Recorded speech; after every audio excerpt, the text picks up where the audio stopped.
di Kongres PAN tadi malam itu cukup mengejutkan pernyataannya ya. Karena ini dikutip oleh media dan juga saya nyimak pidatonya itu, Pak Prabowo menyatakan mereka yang haus kekuasaan bisa merugikan suatu bangsa. Dalam konteks hari ini saya kira tidak terlalu salah kalau ini dikaitkan dengan situasi mutakhir ya. Dan tentu saja ini pernyataan dari Pak Prabowo itu ditujukan pada Pak Jokowi yang tetap ingin terus cawe-cawe di kekuasaan dan nanti waktu pemerintahannya itu sudah akan berakhir. Ya benar, saya kira kalimat pendek Pak Prabowo itu, siapa yang haus kekuasaan dia akan merusak bangsa. Kalimat pendek itu pasti punya implikasi panjang karena kita mesti terangkan atau pahami itu atau berupaya pahami itu dalam konteks ketegangan politik hari ini. Dan ini saya kira pertama kali Prabowo mengucapkan semacam refleksi terhadap peristiwa yang sudah 3-4 hari ini berlangsung, yaitu krisis konstitusional yang menimbulkan gelombang protes di seluruh Indonesia. Tetapi ada hal yang juga harus diterangkan, yaitu bahwa apa yang ingin diucapkan oleh Prabowo harusnya menimbulkan atau harus menimbulkan konsekuensi politik, yaitu perubahan mindset di dalam rejim hari ini yang memang sedang menuju akhir tuh. Jadi kalau Pak Prabowo mengingatkan itu pasti ada konteksnya, yaitu konteks supaya dalam hari-hari terakhir kekuasaan hari ini jangan rakus lah atau jangan betah di dalam kursi dan tidak ingin berbagi dengan rakyat. Dan hak-hak rakyat yang dirampas hari ini justru yang menjadi alasan mengapa demonstrasi itu masih akan berlanjut.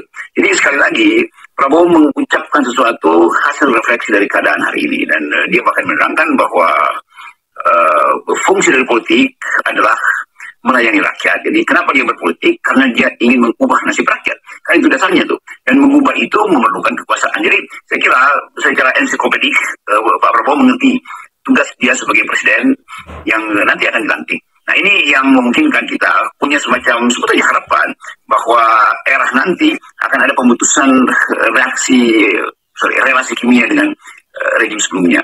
Jadi sebetulnya ini semacam kritik halus juga dari Pak Prabowo terhadap kondisi bangsa ini yang sekarang ini tentu masih dipimpin oleh Presiden Jokowi. Dan itu sebetulnya mesti kita dalilkan sejak hari ini bahwa niat Pak Prabowo untuk memuliakan rakyat harusnya menumbuhkan optimisme bahwa kerusakan-kerusakan sebelumnya di rejim sebelumnya yang segera terus terang kita sebut rejim Pak Jokowi itu harus diperbaiki oleh Prabowo.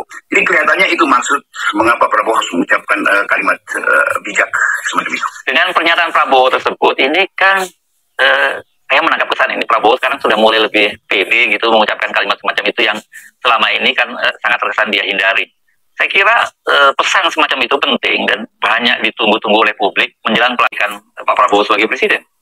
Tentu kita tidak perlu mengambil kesimpulan bahwa Prabowo ada di atas angin setelah demonstrasi kemarin karena orang menyasar masalah ini atau membidik masalah ini langsung pada rejim Jokowi yang sedang memerintah. Itu masuk akal karena Prabowo belum memerintah. Jadi apa yang mesti ditagih dari seseorang yang belum memerintah?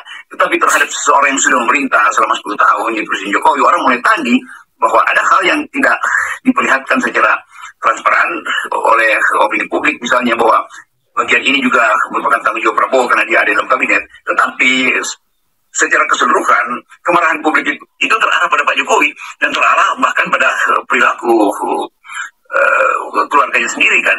Jadi sasarannya makin lama makin personal, dan itu adalah resiko atau konsekuensi dari cara Jokowi memperlihatkan ambisinya itu ambisi untuk menghasilkan politik yang hanya berbasis pada kepentingan keluarga. Jadi sekali lagi kimianya sudah terpisah. Itu Prabowo punya ide atau minimal dia punya pikiran tentang fungsi dari politik itu melayani rakyat. Sementara Pak Jokowi gagal untuk memakai definisi itu karena yang selama ini diperlihatkan hanya untuk melayani keluarga. Jadi sekali lagi memang politik itu sesuatu yang bisa diucapkan dengan cara yang mulia, tapi dipraktekkan dengan cara yang kasar, cara yang berantakan. Jadi sebelum kita masuk pada analisis tentang apa sebetulnya yang dimaksud oleh Pak Prabowo, dengan mudah kita bisa menemukan keterangan pertama, yaitu peristiwa-peristiwa selama 10 tahun ini atau minimal dalam 5 tahun terakhir yang memungkinkan kita bikin perbandingan antara apa yang sudah dilakukan oleh Jokowi dan gagalnya harapan rakyat justru di hari-hari akhir Jokowi. Nah itu semuanya harus kita ucapkan secara terus terang supaya tidak ada hal yang subjektif, supaya tidak ada hal yang direlatifkan di dalam analisis politik itu. Jadi sekali lagi sasaran dari kritik Pak Prabowo tidak dia ucapkan secara tertuju, tetapi rumus-rumus yang dipakai oleh Pak Prabowo kalau kita pasangkan pada pemerintahan Pak Jokowi ya tidak tune-in, tidak fit and proper, tidak tepat atau gagal untuk diperhatikan oleh Jokowi. Jadi itu poinnya kenapa kita harus komentari ini sebagai semacam sinyal kecil dari Pak Prabowo terhadap kegagalan dari rejim Jokowi yang di dalamnya juga ada portofolio Pak Prabowo sebagai Menhan.